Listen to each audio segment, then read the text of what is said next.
ಯಾಕೆ ಯಾವಾಗಲೂ ಹಿಂದೆನೇ ಇರ್ತೀಯಾ? ಇಲ್ಲಿಂದ ನಾನೇನು ತಗೊಂಡು ಹೋಗ್ತಾ ಇಲ್ಲ, ಬರೀ ಲ್ಯಾಪ್ಟಾಪ್ ತಗೊಳಕ್ ಬಂದೆ. ತಗೊಂಡ್ ಹೋಗೋದಕ್ಕೆ ಏನಿದೆ ಬಿಡ್ರಿ. ಬೆಲೆ ಬಾಳೋದು ರೂಮಲ್ಲಿರೋದಿಲ್ಲ. Store room ಅಲ್ಲಿರತ್ತಾ? ಅಲ್ಲಿ ಯಾಕೆ ಇರುತ್ತೆ?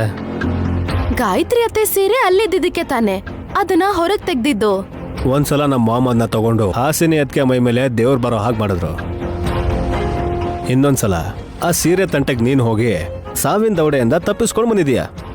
ಮತ್ತೆ ಈಗ ಅದೇ ಸೀರೆನ ನಿಮ್ ಅಮ್ಮಂಗ್ ಕೊಟ್ರಲ್ವಾ ಚಿಕ್ಕಜ್ಮನ್ರೆ? ಈಗೇನಾಗ್ಬೋದು ಗೊತ್ತಿಲ್ಲ. ನೈನಿ ಅದಕ್ಕೆ ತರ ನಾನ್ ಭವಿಷ್ಯ ಹೇಳೋದಿಲ್ಲ. ಆದ್ರೆ ನಮ್ ಭವಿಷ್ಯ ಹೇಗಿರತ್ತಂತ ನಾನ್ ಹೇಳ್ಬಲ್ಲೆ. ನಮ್ಮ ನಿನ್ನ ನೋಡಿದ್ರೆ ನನಗೆ ನನ್ನ ಪಾಸ್ಟೇ ನೆನಪಾಗುತ್ತೆ. ನಿನಗೆ ನಿನ್ನ ಭವಿಷ್ಯದ ಬಗ್ಗೆ ಬಿಟ್ರೆ ಬೇರೆ ಯಾವ ಚಿಂತೆನೂ ಇಲ್ಲ. ನಮ್ದು ಅಂತ ನನ್ನ ಕೇಳಿತೀಯ? ನಿಮ್ ಜೊತೆ ಪರ್ಸನಲ್ ಆಗಿ ಮಾತಾಡ್ಬೇಕು ಅಂತ ನಿಮ್ ಹಿಂದೆನೆ ಬಂದೆ ರೀ. ಸಂಸಾರನೇ ಇಲ್ಲ, ಸೀಕ್ರೆಟ್ಸ್ ಏನೇ ಇರುತ್ತೆ. ನಮ್ ಜಗ್ಲಾನ್ ಪಕ್ಕಕ್ಕಿಡ್ರಿ, ಅದ್ ಯಾವಾಗ್ಲೂ ಇದ್ದಿದ್ದೆ ಅಲ್ವಾ.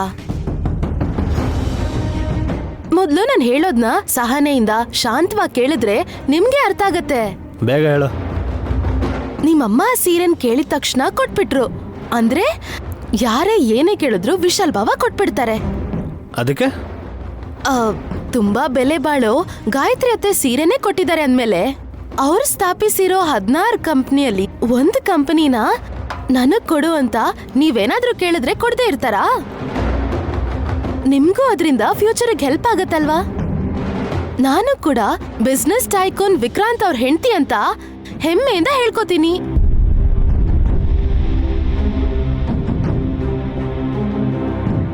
ಯಾಕೇನು ಮಾತಾಡ್ತಿಲ್ಲ?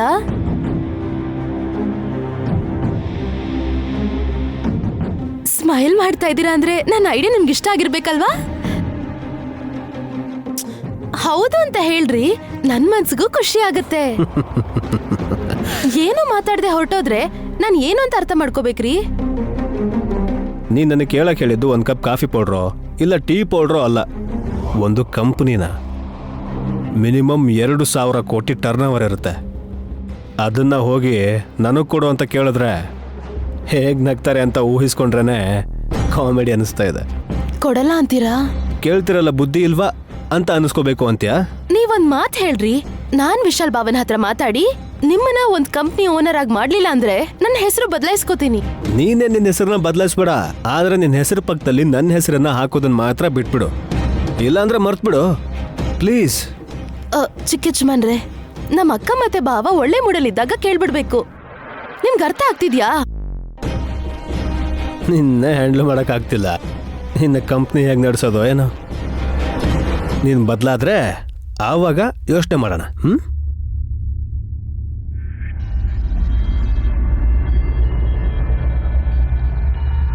ಜೀವನದಲ್ಲಿ ಮೇಲ್ ಬರಕ್ಕೆ ಇವ್ರಿಗೆ ಭಯ ಅನ್ಸುತ್ತೆ.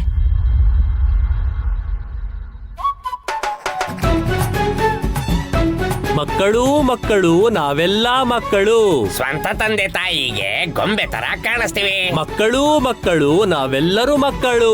ಎಮ್ಮೆ ತರ ಒಬ್ರು ಕತ್ತೆ ತರ ಒಬ್ರು ಇದ್ದೀರಾ.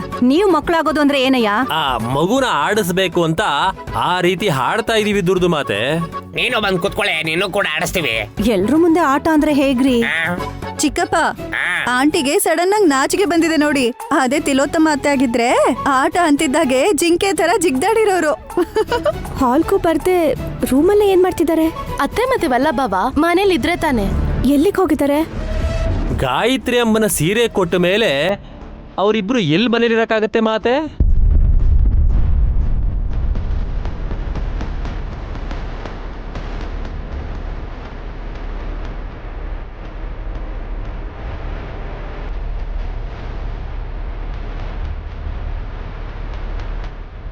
ವಲ್ಲಭ ನನ್ನ ನೋಡಲಿಲ್ಲ. ಅವ್ರು ಬರೋದಕ್ಕೂ ಮೊದಲೇ ನಾನು ಮನೆಗೆ ಬಂದಿದ್ದು ಒಳ್ಳೇದಾಯಿತು. ಖಂಡಿತವಾಗ್ಲೂ ಆ ಕಳಶನ ಅಮ್ಮನ ಫೋಟೋ ಹತ್ರ ಇಡ್ತಾರೆ. ಬೇಡ ಅಂದರೆ ಯಾಕೆ ಅಂತ ಎಲ್ಲರೂ ಕೇಳ್ತಾರೆ. ಡೌಟ್ ಬರೋ ಹಾಗಿದೆ. ಅವ್ರ ಪ್ಲ್ಯಾನ್ನ ಹೇಗೆ ಕೆಡಿಸ್ಬೇಕು ಅನ್ನೋದನ್ನು ಯೋಚನೆ ಮಾಡಬೇಕು.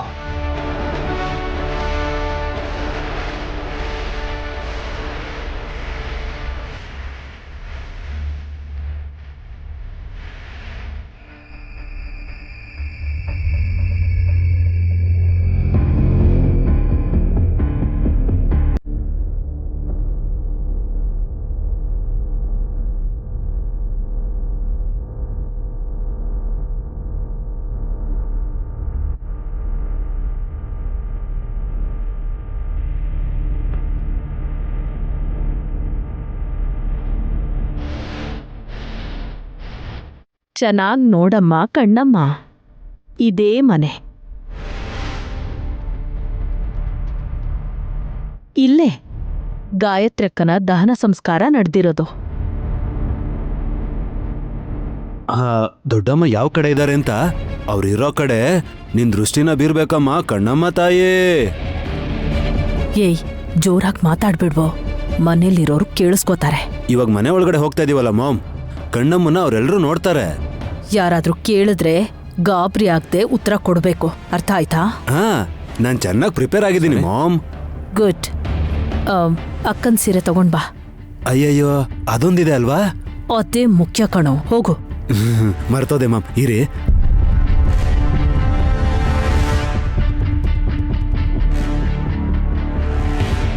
ಬಾ.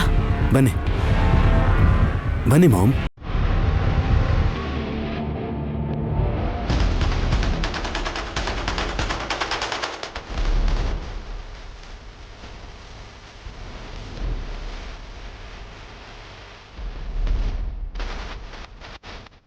ಬನ್ನಿ.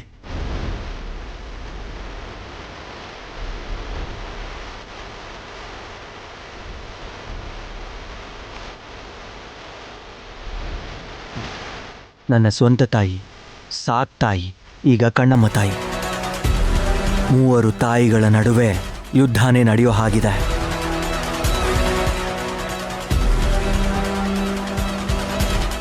ಸೀರೆ ತಗೊಂಡು ಎಲ್ಲಿಗೆ ಹೋಗಿದ್ದಾರೆ? ಫಾಲ್ಸು ಜರಿನೋ ಹಾಕ್ಸಕ್ ಹೋಗಿರ್ಬೇಕು ಕಣೆ. ತಲೆಗಿಲೆ ಕೆಟ್ಟಿದ್ದೇನೆ ನಿಂಗೆ? ಅದು ಹೊಸ ಸೀರೆ ಅಲ್ಲ, ಹುಟ್ಟಿರೋ ಸೀರೆ. ದೊಡ್ಡಮ್ಮ ಯಾವಾಗಲೂ ಉಡ್ತಾ ಇದ್ರು, ಈಗ ಅದನ್ನೇ ಎತ್ಕೊಂಡು ಅಮ್ಮ ಮತ್ತೆ ಬ್ರೋ ಹೊರಗಡೆ ಯಾಕೆ ಹೋದ್ರು ಅಂತ ಗೊತ್ತಾಗ್ತಿಲ್ಲ. ಸ್ವಾಗತ ಮಾಡಿ ಮಾತೆಯರೇ. ಬನ್ನಿ. ಬಾರಮ್ಮ ನಮ್ಮಮ್ಮ, ಇದೇ ನಮ್ಮನೆಯಮ್ಮ. ಬಾರಮ್ಮ, ನಿಮ್ಮೊಳ್ಳೆಯ ದೃಷ್ಟಿಯನ್ನ ಇವರೆಲ್ಲರ ಮೇಲೂ ಬೀರಮ್ಮ. ಬಾರಮ್ಮ.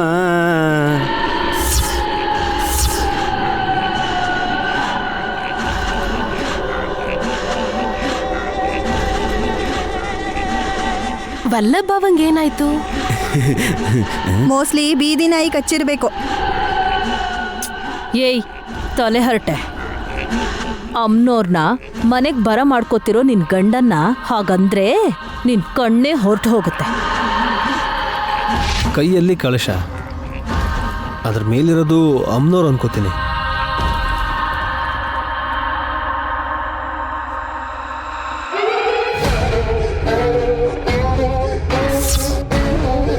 ಅವ್ರ ಪ್ರಕಾರ ಅವ್ರು ಅನ್ಕೊಂಡಿದ್ದಾರೆ ವಿಕ್ರಾಂತ್ ಅವರೇ.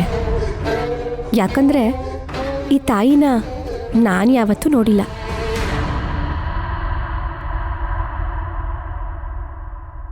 ವಿಶಾಲ್, ಕಮ್ ಕಮ್, ಇವರಿಬ್ರು ಏನ್ ಇಟ್ಕೊಂಡ್ ಬಂದಿದ್ದಾರೆ ನೋಡು.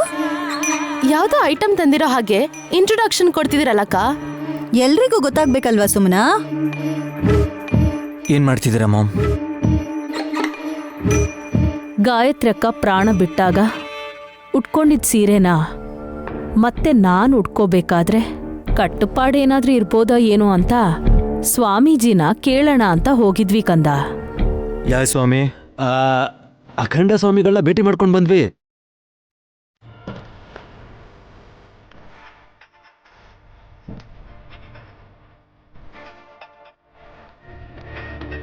ನಮ್ಮ ಗುರುಗಳನ್ನೇ ಕೇಳ್ಬೋದಿತ್ತು ಬ್ರೋ, ಹೇಳಿ ಕಳ್ಸಿದಿದ್ರೆ ಮನೆಗೆ ಬಂದಿರೋರಲ್ವಾ. ಗುರುಗಳ ಹತ್ರ ಮರ್ಯಾದೆ ಹೋಗುತ್ತೆ ಅಂತ ದಾರಿಯನ್ನ ಬದಲಾಯಿಸಿದ್ದಾರೆ. ಹೌದು ನಂದೀಶ, ಸೀರೆ ಬಗ್ಗೆ ನಮ್ ಗುರುಗಳನ್ನ ಕೇಳೋದು ಯಾಕೆ ಅಂತ ಅಲ್ಲಿಗೆ ಹೋಗಿದ್ವಿ. ಅಲ್ಲಿಗೆ ಹೋಗಿ ಏನೋ ಮಾಡಿ ಕಲ್ಚನ್ ತಗೊಂಡ್ ಬಂದಿದ್ದೀರಾ? ಕೇವಲ ಕಳಶ ಅಲ್ಲ, ಕಣ್ಣಮ್ಮ ತಾಯಿ.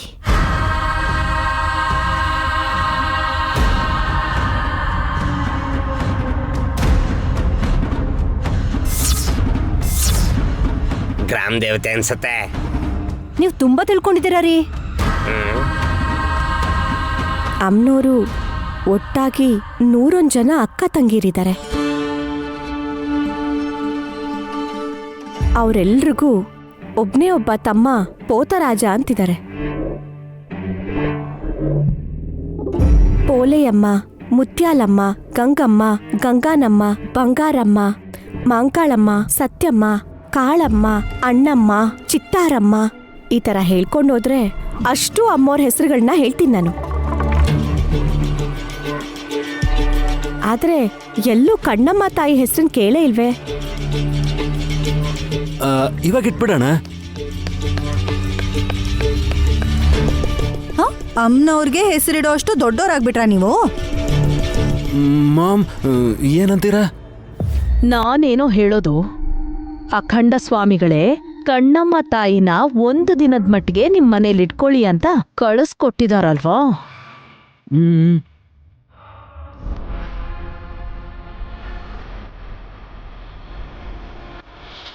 ಈ ತಾಯಿನ ಮನೇಲಿ ಇಟ್ಕೊಂಡ್ರೆ ನಿಮ್ಮ ಅಮ್ಮ ಮನೆಗೆ ಬರ್ತಾರೆ ಅಂತಾನೇನೋ.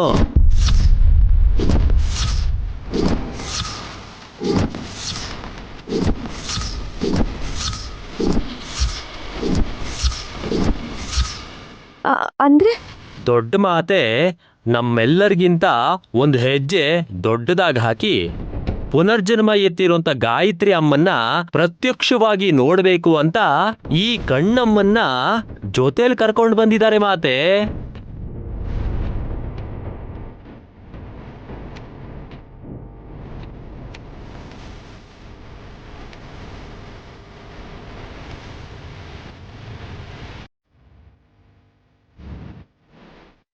ಈ ತಾಯಿ ವಿಶಾಲ್ ಬಾಬಾ ಎತ್ತುತ್ತಾ ಇರೋ ಜಾಗ ತೋರ್ಸುತ್ತಾ?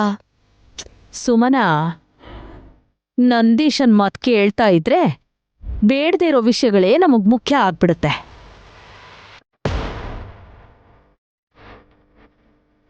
ಈ ಕಳಶಾನ ಅಲ್ಲಿ ನೋಡು, ಅಲ್ಲಿ ಗಾಯತ್ರಿಕನ್ಗೆ ಕಾಣೋ ತರ ಇಡ್ಬೇಕು ಅಂದಿದ್ದಾರೆ ಅಖಂಡ ಸ್ವಾಮಿಗಳು.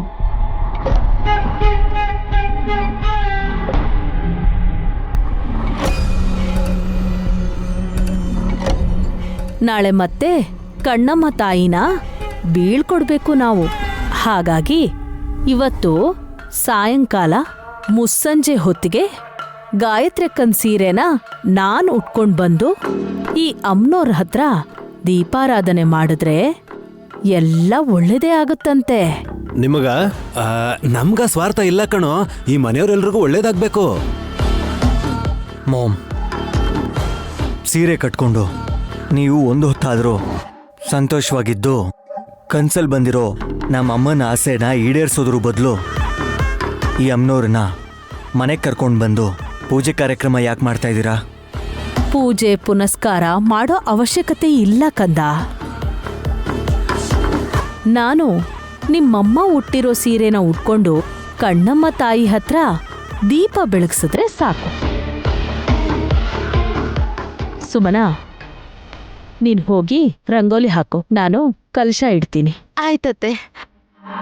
ಮಾಮ್, ಚಕ ಅಂತ ಏರ್ಪಾಟ್ ಮಾಡ್ಬಿಡ್ತೀನಿ. ಹಾ,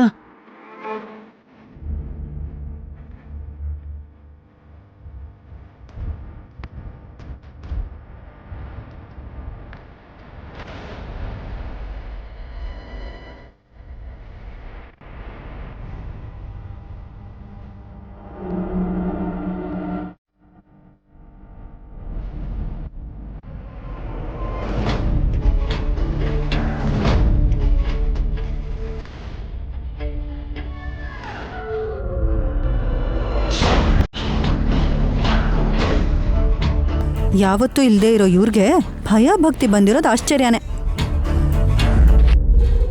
ಈ ಗ್ರಾಮ ದೇವತೆ ಎಲ್ಲಿಂದ ಬಂದ್ರೋ ಗೊತ್ತಿಲ್ಲ. ಒಂದು ದಿನ ಇದ್ರೂ ಕೂಡ ಮನೇಲಿ ಸುಖ ಶಾಂತಿ ಇರ್ಲಿ ಅಂತ ಹಾರೈಸಿ ವರ ಕೊಟ್ಟು ಹೋದ್ರೆ ಸಾಕು.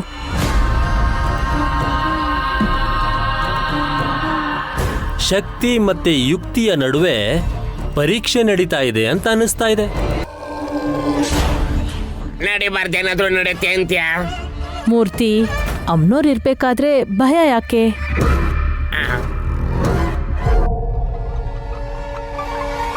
ಕಣ್ಣಮ್ಮನ್ ಇಡೋ ಅಂತ ಜಾಗ ರೆಡಿ ಆಯ್ತತ್ತೆ. ಕಳಶನ ಅಲ್ಲಿಟ್ಟು ಸೀರೆ ಉಟ್ಕೊಂಡು ಬನ್ನಿ. ಆಗ್ಲಿ. ಬನ್ನಿ ಮಾಮ್.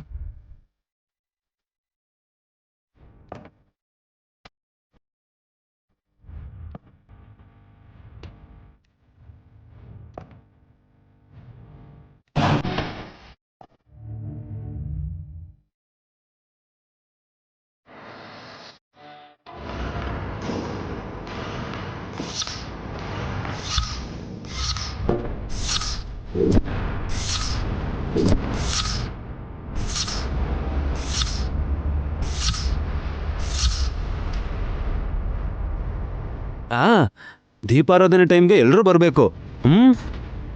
ಖಂಡಿತ ಬರ್ತೀವಿ. ಅದನ್ನ ಮಿಸ್ ಮಾಡಕ್ಕಾಗತ್ತಾ?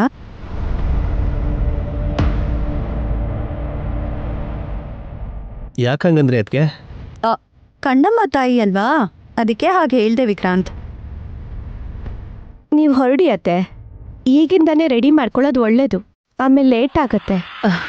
ನಿಜಾನೇ ಗಾಯತ್ರಕ್ಕನ್ ಸೀರೆನ ತುಂಬಾ ಚೆನ್ನಾಗಿ ಉಟ್ಕೋಬೇಕಲ್ವಾ?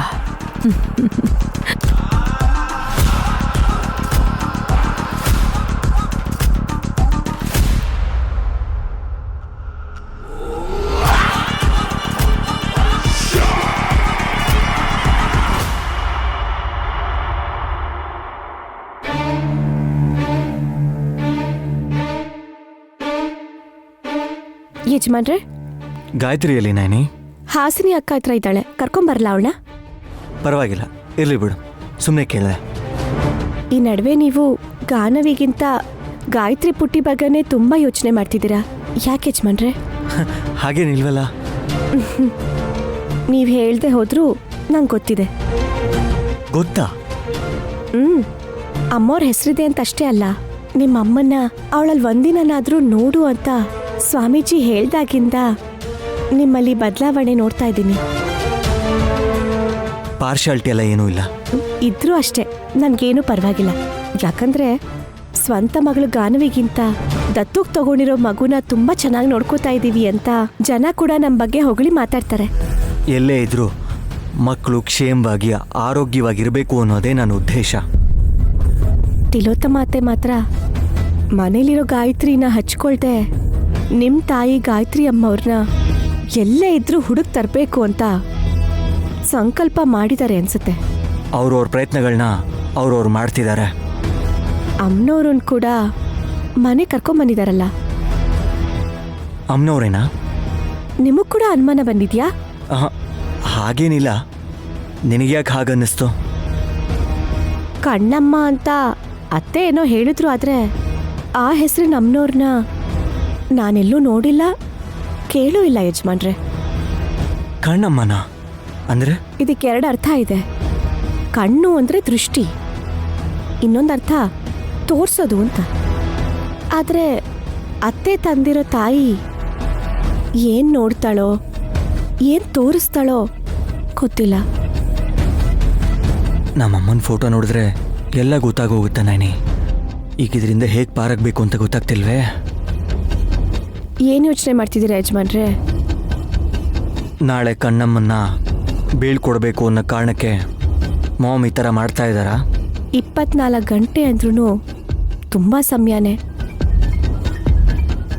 ಯಾರು ಯಾವ ಕೆಲಸ ಬೇಕಾದರೂ ಮಾಡ್ಬೋದು. ಏನು ಮಾಡಕ್ಕೆ ಹೊರಟಿದ್ದಾರೆ ಅಂತ ನಿನಗೇನಾದರೂ ಗೊತ್ತಿದೆಯಾ ನೈನಿ? ಆಹಾ, ಆ ಉದ್ದೇಶದಿಂದ ನಾನು ಹೇಳಲಿಲ್ಲ. ಒಳ್ಳೆ ಕೆಲಸ ಮಾಡೋಕ್ಕೆ ಮುಹೂರ್ತ ಆಗಲಿ ಕಾಲ ಆಗಲಿ ನೋಡೋ ಅವಶ್ಯಕತೆ ಇಲ್ಲ. ಕೆಟ್ಟ ಕೆಲಸನ ಮಾಡೋವಂಥವ್ರಿಗೆ ಎಷ್ಟು ಸಮಯ ಸಿಕ್ಕರೂ ಸಾಲದು ಅಂತ ಸುಮ್ಮನೆ ಹೇಳಬೇಕು ಅನಿಸಿ ಹೇಳ್ದೆ. ನೈನಿ ಇಂಡೈರೆಕ್ಟಾಗಿ ನನಗೆ ವಾರ್ನಿಂಗ್ ಕೊಡ್ತಿದ್ದಾಳೆ ಅಂತ ಕಾಣುತ್ತೆ. ನೀವು ಹುಷಾರಾಗಿದ್ರೆ ಒಳ್ಳೇದು ಯಜಮಾನ್ರೆ, ಇಲ್ಲಾಂದ್ರೆ ನಿಮ್ಮನ್ನು ಆರೋಪಿ ಮಾಡ್ತಾರೆ. ಇನ್ನೇನು ನೈನಿ? ನಂಗೆ ತುಂಬ ಕೆಲಸ ಇದೆ, ನಿಮ್ಮ ಹತ್ರ ಮಾತಾಡ್ತಾ ನಿಂತ್ರೆ ಅಷ್ಟೇ.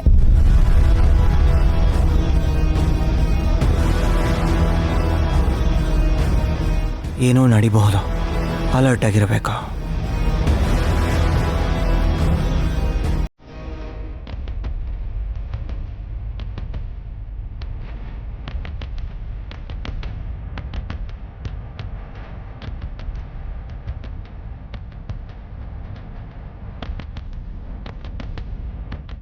ಏನ್ರಿ ಹಾಗೆ ನೋಡ್ತಾ ನಿಂತ್ಬಿಟ್ರಿ? ನಾನು ಅಷ್ಟು ಚೆನ್ನಾಗಿದ್ದೀನಾ? ತಲೆ ತಿರುಗ್ತಾ ಇದೆಯಾ ಚಿಕ್ಕ ಯಜಮಾನ್ರೆ?